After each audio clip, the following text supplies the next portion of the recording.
It's time to talk sports, greyhound racing, horse racing, and sports betting with your host, Kip Keefer. Don't just watch the action. Get out to Birmingham Greyhound Racing and put a bet on it. Here are today's tips and strategies to help you get in the winning game. Welcome, everybody, to Talking Sports, our brand new show here on Channel 21.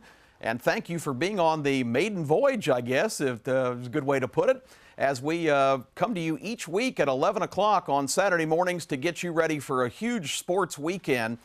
We will cover the biggest stories and what you need to know about on playing fields and racetracks from coast to coast, and also give you a little bit of a betting perspective, and hopefully that will lead to a profit opportunity for you as you enjoy your favorite sporting events.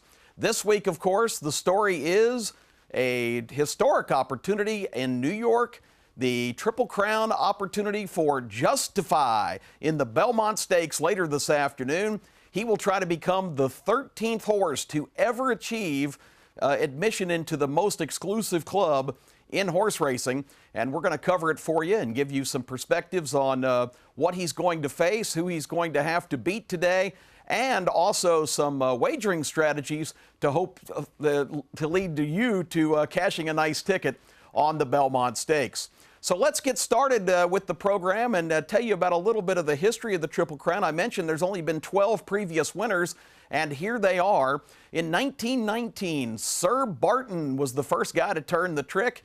That was just 99 short years ago. That gives you a little bit of an idea of just what an American tradition the pursuit of the Triple Crown is.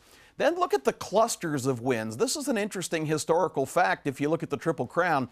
In the 20s, we had 3 winners. The 30s, 3 more. In the 1940s, incredibly, 4 Triple Crown winners in that decade. And then the first big drought. The 50s and the 60s, nobody broke through. Not until 1973, when Secretariat spectacularly got it done, was that drought ended. There were 2 more wins in the 70s in terms of Triple Crowns. That was, of course, Seattle Slew and Affirmed. And then the ultimate dry spell, 37 years, until just a couple of summers ago at Belmont Park.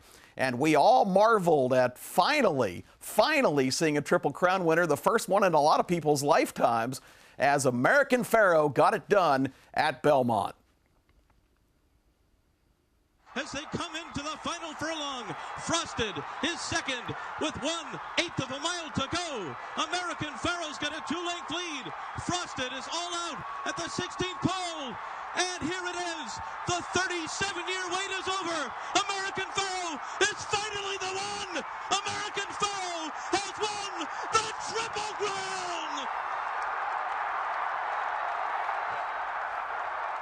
That roar you heard was the crowd of about over 100,000 people at the race, and it was almost a relief for the horse racing industry because it's such a long time between winners, almost 4 decades, and American Pharoah was everybody's choice, and everybody was happy that that finally came to an end. Now, here we stand poised just 3 years later. Bob Baffert, the trainer for American Pharoah, is back, and he has another opportunity to become only the 2nd trainer ever to win 2 Triple Crowns. The first, we saw that list of previous winners, Jim Fitzsimmons back in 1930. He pulled off a pretty neat trick.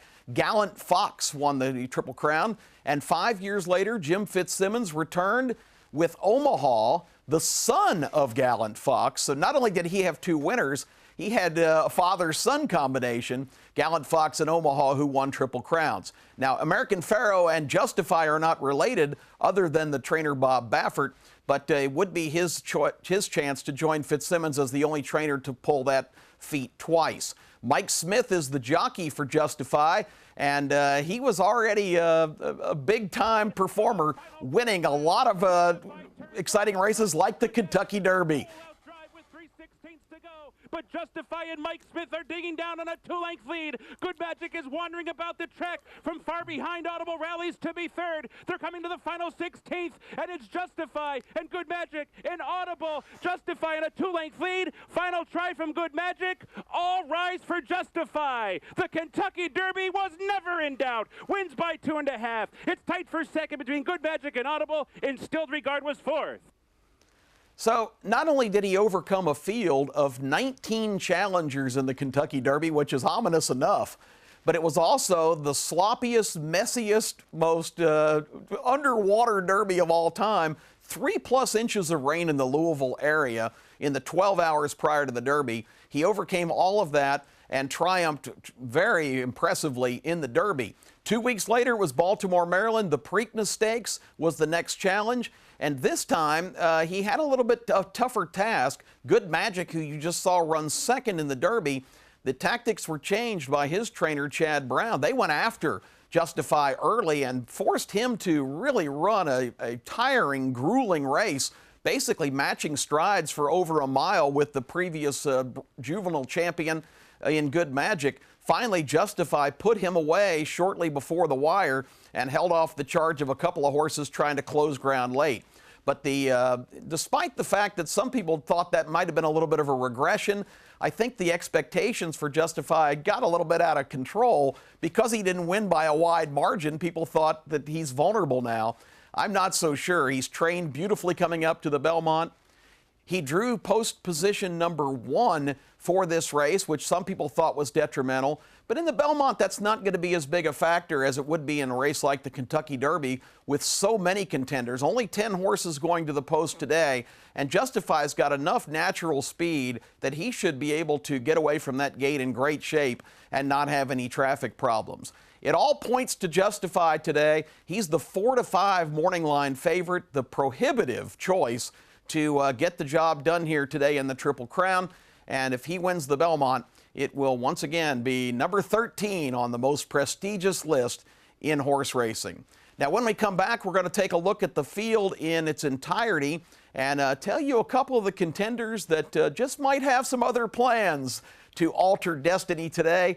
We'll have that for you and a whole lot more. Thanks for being with us. It's Talking Sports, back with the Belmont rundown on the field right after this short timeout.